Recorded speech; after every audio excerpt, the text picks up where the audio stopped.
Hello friends, welcome to my channel. कैसे हैं आप सब।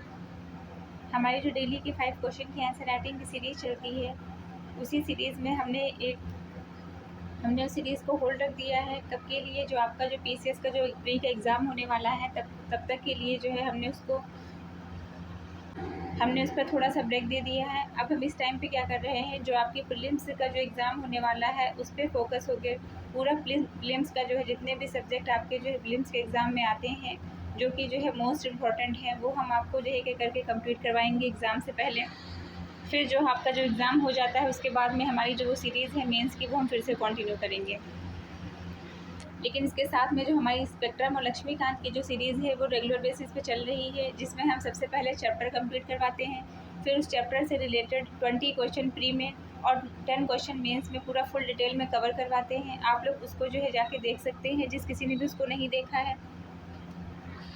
तो आज का जो है हम स्टार्ट कर रहे हैं, चैप्टर है आज का। हमने जो प्री की जो सीरीज़ है वो हमने कहाँ से स्टार्ट की, वो हिस्ट्री और पॉलिटी से स्टार्ट की है। फिर आगे हम साइंस और इकोनॉमिक्स और ज्योग्राफी जो है सारे सब्जेक्ट एक एक करके कंप्लीट करवाएंगे। इसको हम देख रहे हैं कि जो पहला जो चैप्टर, ये जो चैप्टर है ये क्या है, प्रारंभिक नागरिक एवं कृषक विद्रोह। इससे पहले वाले जो है जो हमने जो चैप्टर कंप्लीट करवाए हैं, जिस किसी ने भी इसको नहीं देखा है तो हमारी जो प्री की जो प्लेलिस्ट जो है उस पर आप जाके जो है एक एक करके सारी जो है सीरीज़ को देख सकते हैं। तो क्वेश्चन हम स्टार्ट करते हैं। क्वेश्चन क्या है, आनंद मठ उपन्यास की कथा वस्तु आधारित है। तो किस पे आधारित है, ये हमने पहले भी देखा है। इसके पहले वाले जो है चैप्टर जो हमने कंप्लीट किया है उसमें जो है क्या पूछा गया, जो आनंद मठ जो सन्यासी विद्रोह के बारे में हमने पहले भी देखा है कि जो सन्यासी विद्रोह हुआ था ये 1763 ईस्वी से 1800 ईस्वी तक बंगाल में हुआ था। बंकिम चंद्र चट्टोपाध्याय के प्रसिद्ध उपन्यास आनंद मठ का कथानक इसी विद्रोह पर आधारित है। तो ये जो है, इससे आप क्या क्या क्वेश्चन बन सकता है कि जो सन्यासी विद्रोह है उसका ईयर क्या है, तो ये आपका मैचिंग में पूछा जा सकता है। 1763 से 1800 ये इसका ईयर है। और ये कहाँ पे प्रारंभ हुआ ये भी पूछा जा सकता है, तो ये बंगाल में प्रारंभ हुआ।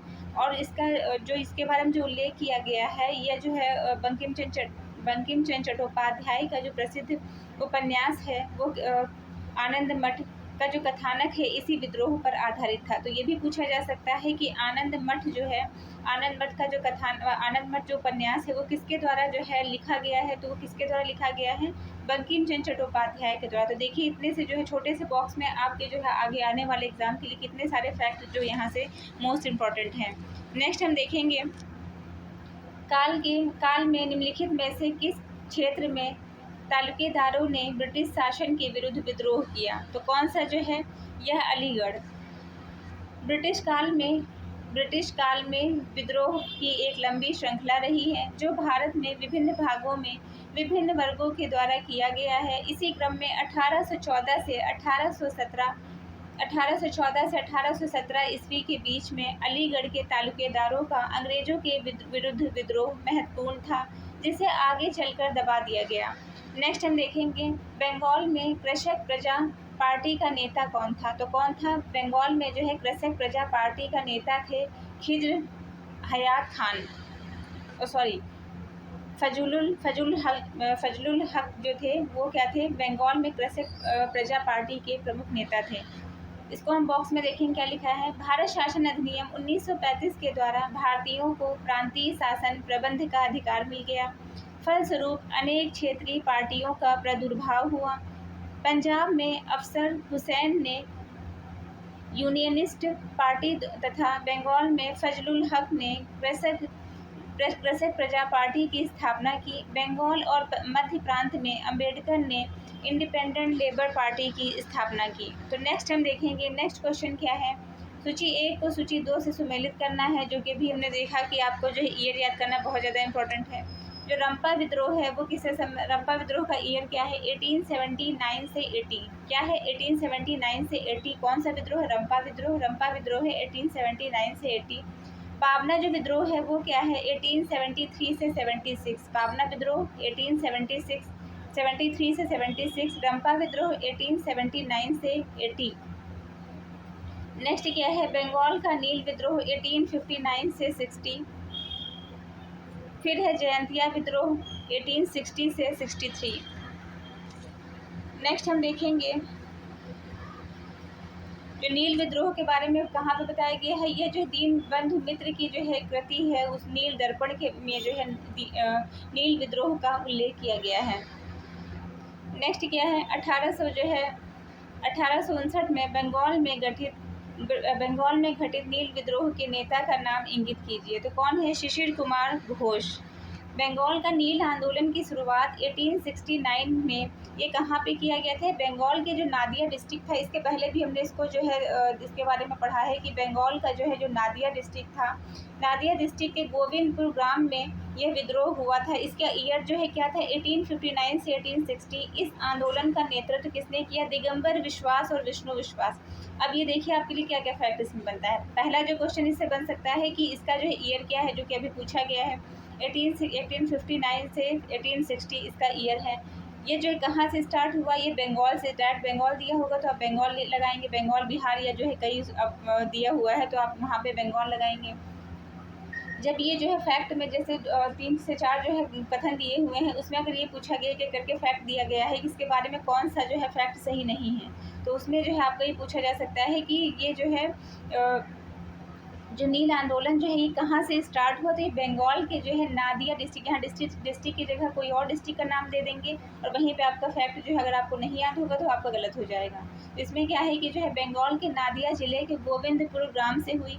इस आंदोलन का जो नेतृत्व है वो किसने किया, ये जो है दिगंबर विश्वास और विष्णु विश्वास ने किया। अब ये इसमें आप क्या याद कर सकते हैं कि जो नील आंदोलन है इसमें जो है दो विश्वास शामिल थे, एक कौन, दिगंबर और विष्णु विश्वास ने जो है किया। यह आंदोलन शोषण के विरुद्ध था, किसानों की सीधी लड़ाई थी जिसने यूरोपीय नील बागान मालिक किसानों को नील की खेती करने के लिए बाध्य करते थे। नील उत्पादक मामूली सी रकम अग्रिम देकर किसानों से करार लिखवा लेते थे, जो बाजार की कीमत से काफ़ी कम होती थी। यह प्रथा ददनी प्रथा कहलाती थी। अब ये भी जो है आपको जो है पूछा जा सकता है कि जो है नील ये जो है जो प्रथा है इसके अंतर्गत नील आंदोलन के जो है अंतर्गत जो प्रथा है उसको क्या बोलते हैं, उसको ददनी प्रथा के नाम से भी जाना जाता है। नील बागान मालिकों के अत्याचार का खुला चित्रण दीनबंधु मित्र ने अपने नाटक नील दर्पण में किया है। आपका डायरेक्ट क्वेश्चन ये भी बन सकता है कि दीनबंधु मित्र ने जो है किसका वर्णन अपने नील दर्पण में किया है, तो यह जो है इन्होंने किया है, दीनबंधु मित्र ने जो है किसका उल्लेख किया है, ये नील आंदोलन का जो है उल्लेख किया है। हिंदू पेट्रियट के संपादक हरीशचंद्र मुखर्जी ने इस विद्रोह को अपने समर्थन दिया और शिशिर कुमार घोष हरीशचंद्र मुखर्जी के साथ नल्हेगोरों के अत्याचारों के विरुद्ध आंदोलन में शामिल थे। इन्होंने किसान के पक्ष में वातावरण बनाने में सहयोग किया, जिसके परिणाम स्वरूप यह जांच कमीशन की नियुक्ति हुई। नेक्स्ट हम देखेंगे 1924 का बंगाल का तारकेश्वर आंदोलन निम्नलिखित में से किसके विरुद्ध था, तो यह था मंदिरों में भ्रष्टाचार के विरुद्ध।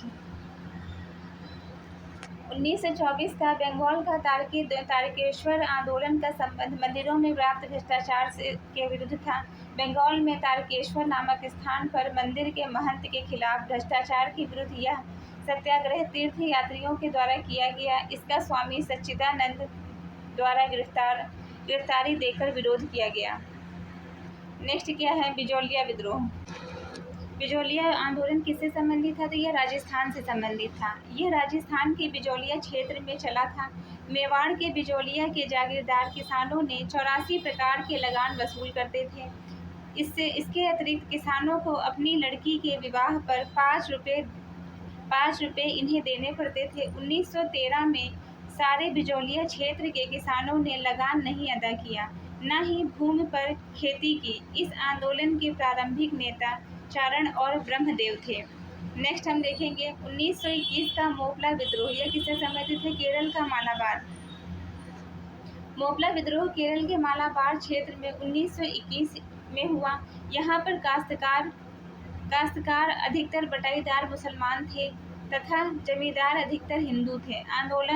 आंदोलन जमींदारों के शोषण के खिलाफ हुआ। यह विद्रोह अत्यधिक हिंसक हो गया, जिसके कारण कांग्रेस ने इससे दूरी बना ली। नेक्स्ट हम देखेंगे 1814 से 1817 की अवधि में जिस क्षेत्र में तालुकेदारों ने अंग्रेजी शासन के विरुद्ध विद्रोह किया था वह कौन सा था, अलीगढ़ था। 1814 से 17 की अवधि में अलीगढ़ के तालुकेदारों ने अंग्रेजी शासन के विरुद्ध विद्रोह कर दिया। ब्रिटिश शासन के बढ़ते नियंत्रण के कारण तालुकेदारों जमींदारी छीनी जा रही थी और इनकी हैसियत में कमी आ रही थी। इसी स्थिति की प्रतिक्रिया के फलस्वरूप अलीगढ़ के तालुकेदारों के विद्रोह को देखा जाता है।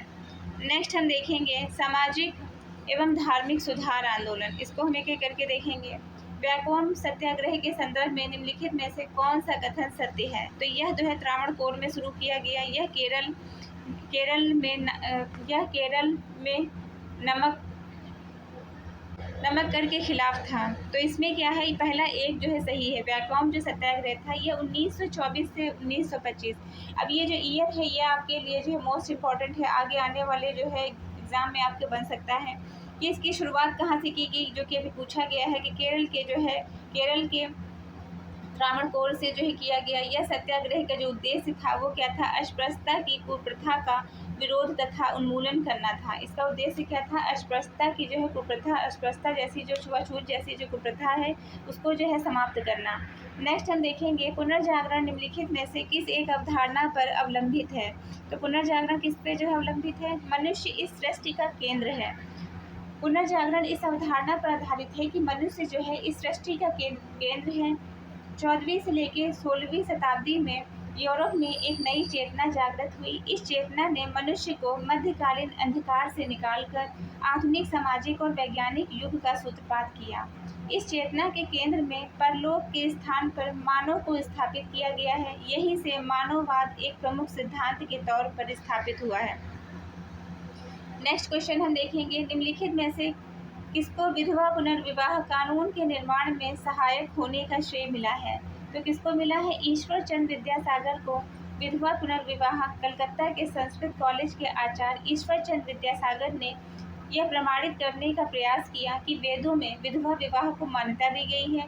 उनके प्रयासों के कारण ही तत्कालीन जो गवर्नर जनरल थे डलहौजी ने क्या किया, 1856 में हिंदू विधवा पुनर्विवाह अधिनियम तथा विधवा विवाह को मान्यता दी। तो ये आप जो है इससे एक और जो है क्वेश्चन इससे क्या बन सकता है कि विधवा पुनर्विवाह अधिनियम जो है कब का है, इसका ईयर पूछ सकते हैं मैचिंग में। तो 1856 का है। दूसरा पॉइंट इससे जो है क्या है कि जो इससे संबंधित जो है इसको लागू कराने संबंधी जो मान्यता देने संबंधी जो गवर्नर जनरल थे उस टाइम पे कौन थे? तो वो थे जो है लॉर्ड डलहौजी। ये आपको जो है याद रखना है। नेक्स्ट हम देखेंगे मैडम ब्लांटवस्की का संबंध किससे है? तो मैडम ब्लांटवस्की जो है इनका संबंध थियोसॉफिकल सोसाइटी से है। थियोसॉफिकल सोसाइटी उन पश्चिमी देशों के द्वारा आरंभ की गई है जो भारतीय संस्कृति और विचारों को प्रभावित थे। 1875 में मैडम ब्लांटवस्की ने जो है इस सोसाइटी की नींव अमेरिका में रखी। अब इससे आपके जो है कौन कौन से फैक्ट इस बॉक्स से याद करने हैं। पहला जो फैक्ट है वो क्या है कि ये क्वेश्चन में आपने देख लिया, ये तो याद ही करना ही मोस्ट इम्पॉर्टेंट है। दूसरा इससे जो है फैक्ट क्या बनता है कि इसकी स्थापना जो है कब की गई थी? तो 1875 में की गई थी। और ये कहाँ पे, इसकी नींव कहाँ पे रखी गई? तो ये जो है अमेरिका में रखी गई।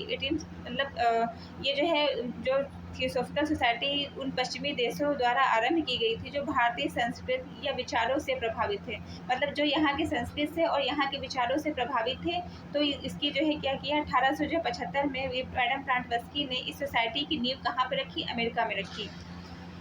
नेक्स्ट क्वेश्चन क्या है? शारदा अधिनियम पारित किया गया। शारदा अधिनियम किसके लिए पारित किया गया? तो ये बाल विवाह पर रोक के लिए पारित किया गया है। अब इसके जो है क्या क्या फैक्ट जो है इसके बॉक्सेस से बन सकते हैं उसको हम देखेंगे कि 1930 की जो ये ईयर है ये आपके लिए मोस्ट इम्पॉर्टेंट है। 1930 में शारदा अधिनियम के द्वारा विवाह के लिए कन्या की जो न्यूनतम आयु हो वह 14 वर्ष और युवकों के लिए जो न्यूनतम आयु हो 18 वर्ष निश्चित की गई। अब इसमें जो है आपके लिए क्या फैक्ट बनेगा? पहला जो पूछा गया है इसमें, ये तो आपके लिए मोस्ट इम्पॉर्टेंट है ही। जो बॉक्स से क्वेश्चन बन सकते हैं वो हम आपको बता दे रहे हैं। 1930 में शारदा जो अधिनियम है उसकी जो है स्टार्टिंग कब की गई? शारदा अधिनियम कब पारित किया गया? तो ये 1930 में पारित किया गया। दूसरा क्वेश्चन इससे क्या बन सकता है कि शारदा अधिनियम के तहत जो विवाह की जो न्यूनतम आयु है तो कन्या की कितनी होनी चाहिए, तो कन्या की आयु होनी चाहिए 14 वर्ष और जो युवक है उसकी आयु कितनी होनी चाहिए, उसकी 18 वर्ष निश्चित की गई है। तो ये सारे फैक्ट आप या तो आपको जो है वन लाइनर में डायरेक्ट पूछे जा सकते हैं, अगर डायरेक्ट नहीं पूछे जाते हैं तो आपको जो है 1 2 3 4 करके जो है एक एक फैक्ट आपको उसमें दे देंगे और आपको बताना रहेगा कि 1 2 सही है क्या, या जो उपयुक्त चारों सही हैं, या जो है पहला या तीसरा सही है। ये चीज़ जो है इस तरह से आपके क्वेश्चन बन सकते हैं। तो नेक्स्ट हम देखेंगे, नेक्स्ट क्वेश्चन क्या है कि व्याकोम सत्याग्रह प्रमुख रूप से एक विरोध था। यह किसके विरुद्ध जो है विरोध था, यह अछूतों के विरुद्ध विरोध था। यह भी हमने देखा कि व्याकोम जो है ये जो है किसके विरुद्ध एक विद्रोह था, यह अछूतों के विरुद्ध था। इसकी स्टार्टिंग जो है कहाँ से की गई, ये कहाँ का है, तो ये व्याकोम जो सत्याग्रह है ये केरल में स्टार्ट किया गया था। केरल के जो है कहाँ से, वायनाड से। व्याकोम सत्याग्रह प्रमुख रूप से अछूत प्रथा के विरुद्ध था। केरल में छुआछूत का रोग गहरी जो है जड़ें जमाए हुए था। केरल में जो है क्या था, केरल की जो कंडीशन थी उस टाइम की ऐसी थी कि जो छुआछूत जो है नामक जो है बीमारी समझ लीजिए, इसको जो है अपनी गहरी जड़ें जमाए हुए था।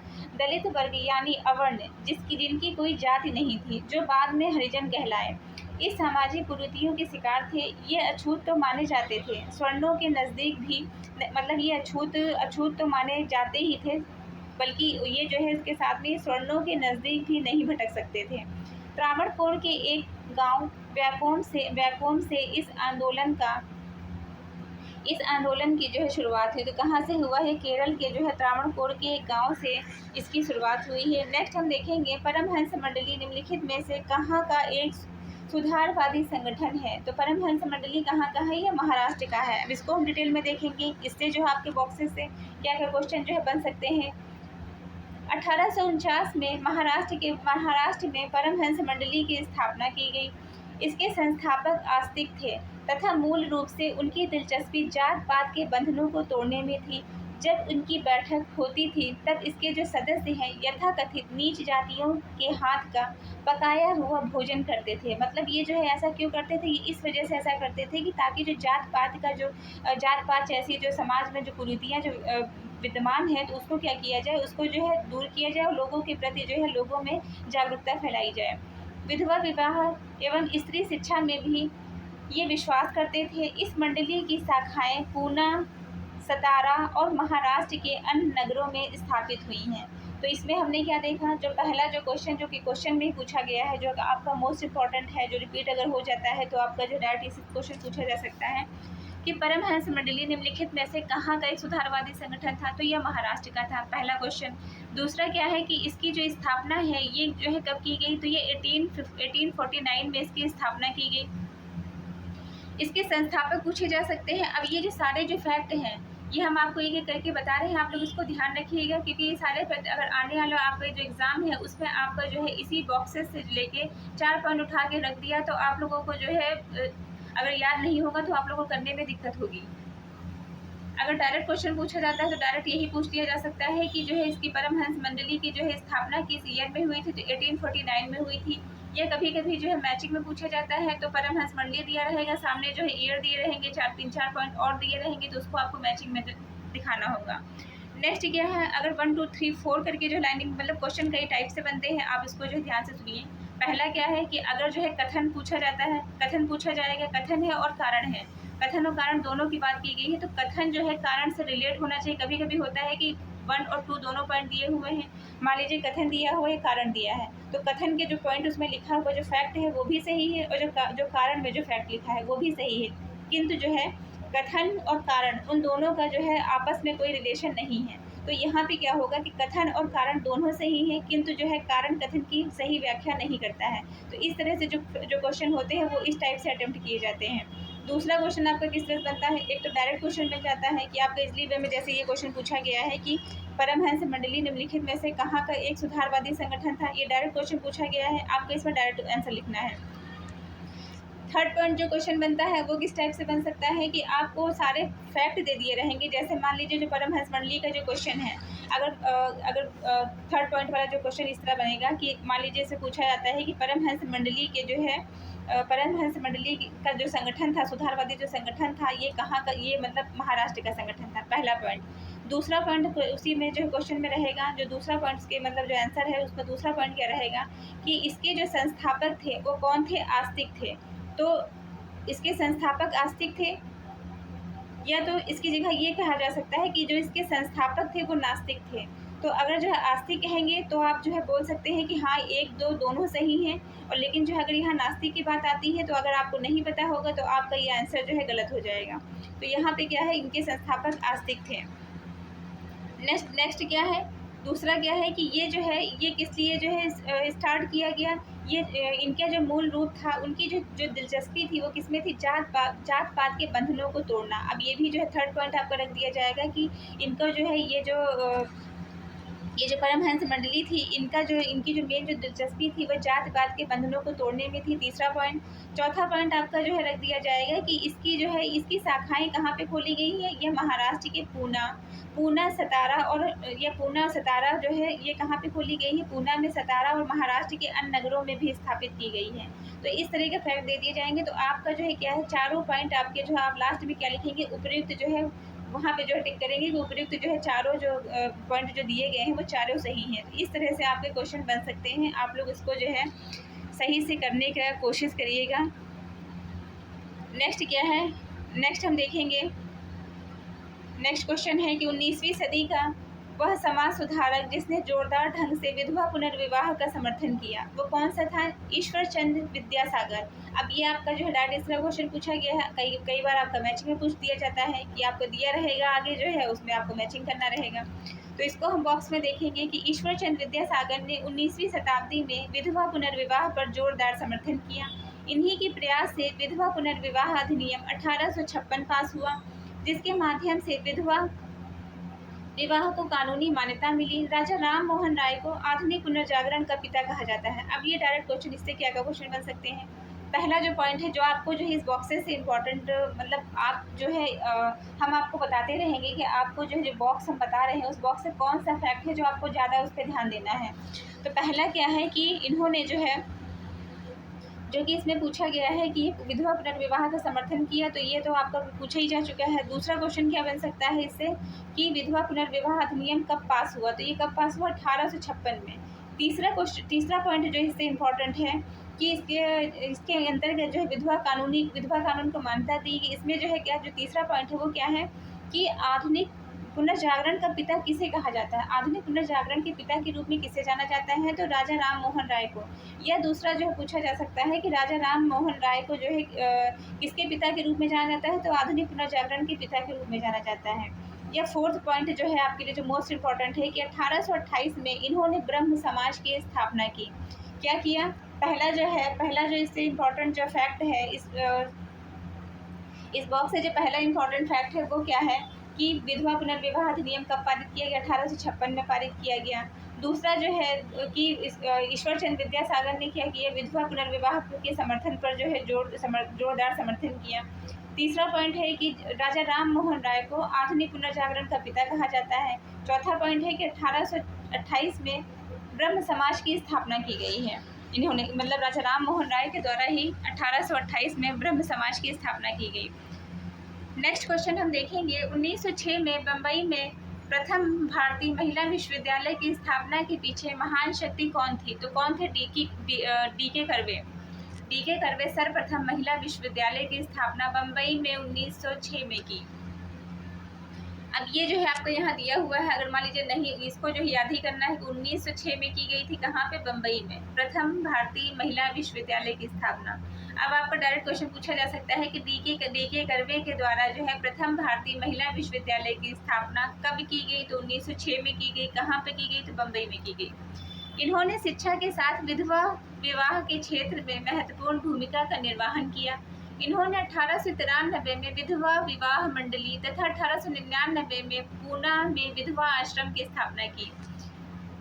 भारत सरकार ने उनके कार्यों के लिए 1555 में पद्म भूषण और 1558 में भारत रत्न से सम्मानित किया। अब ये देखिए कितने फैक्ट आपके जो है इस बॉक्स से, अगर आप डायरेक्ट जो है इसको से पढ़ के चले जाते हैं तो आपको क्या होगा, अगर ये क्वेश्चन पूछा जाता है तब आपका वो क्वेश्चन सही कर सकते हैं।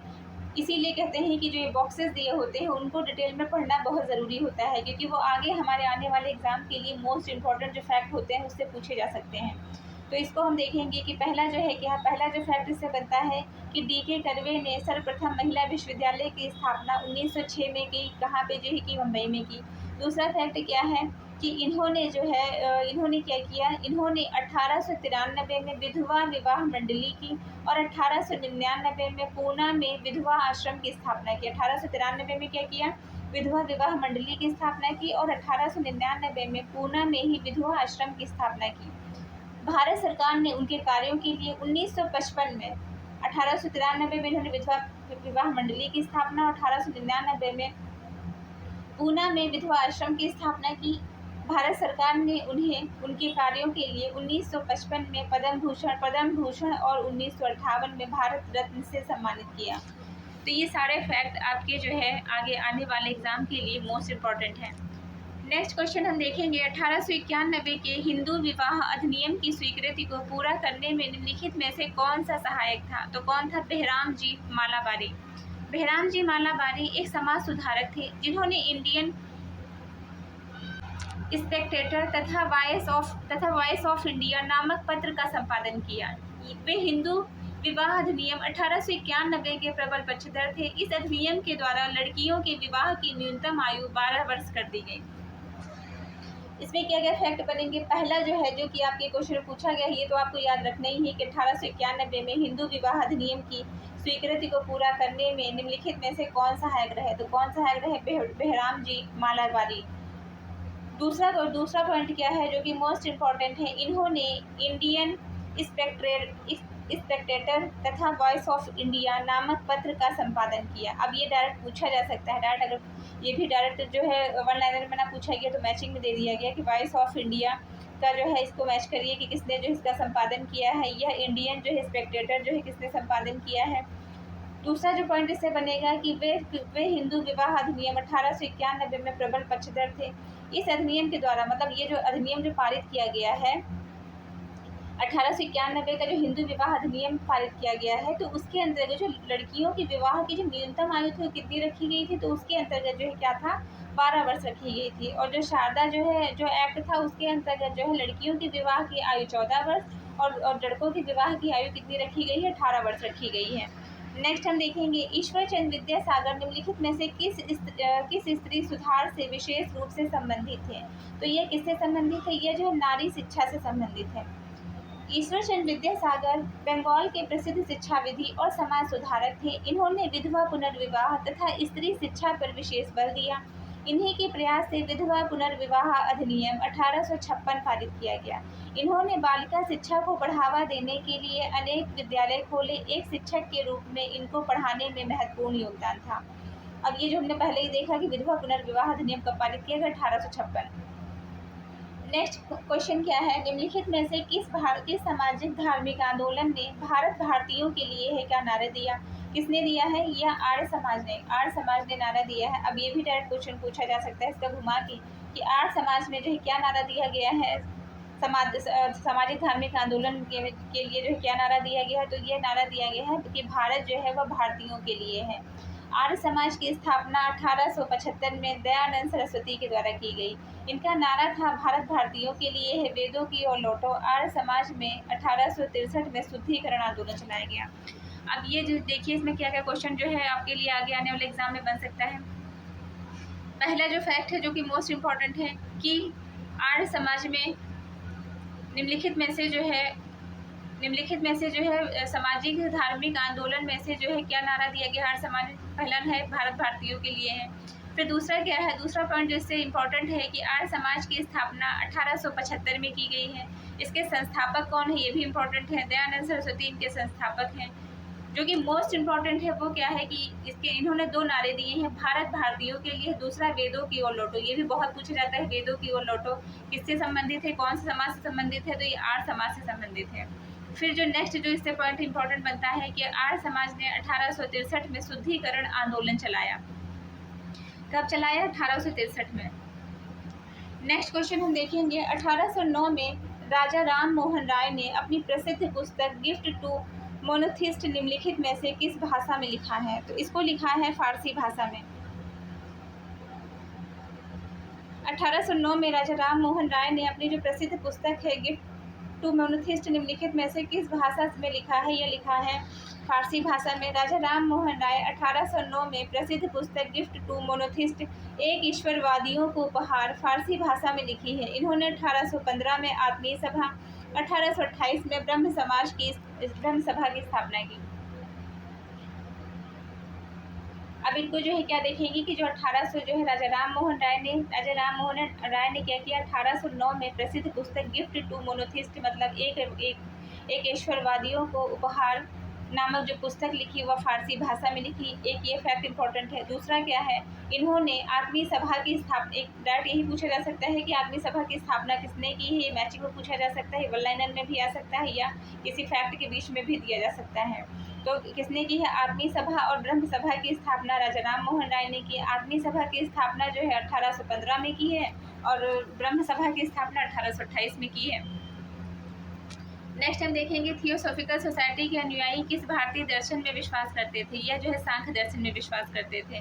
तो इसको हमने जो है देखा, इसको डिटेल में देखेंगे। थियोसॉफिकल सोसाइटी की स्थापना मैडम ब्लांटवस्की और कर्नल अर्काट ने की थी। अब ये भी डायरेक्ट पूछा जा सकता है कि थियोसॉफिकल सोसाइटी की स्थापना किसने की थी? तो ब्लांटवस्की कर्नल अर्काट ने की थी। कब की थी? 1875 में। ये सारे फैक्ट आपको याद रखने हैं। आप जो है 2 से 3 बार जो हमारी वीडियो को जो है देखेंगे तो आपको सारे क्वेश्चन जो है पूरे याद हो जाएंगे। इसमें क्या है कि इसमें जो है न्यूयॉर्क में ही की गई थी। भारत में इसका प्रचार प्रसार इन्हीं बेसेंट के द्वारा किया गया है। थियोसॉफिकल सोसाइटी के अनुयायी सांख्य दर्शन में विश्वास करते थे। इस सोसाइटी के अनुसार चिंतन, मनन, प्रार्थना और श्रवण के माध्यम से ईश्वर एवं व्यक्ति के अंतःकरण के मध्य एक विशिष्ट संबंध की स्थापना की जा सकती है। इस सोसाइटी के पुनर्जन्म एवं कर्म जैसी हिंदू मान्यताओं को स्वीकार किया तथा उपनिषद, सांख्य, योग और वेदांत दर्शन से प्रेरणा ग्रहण की है।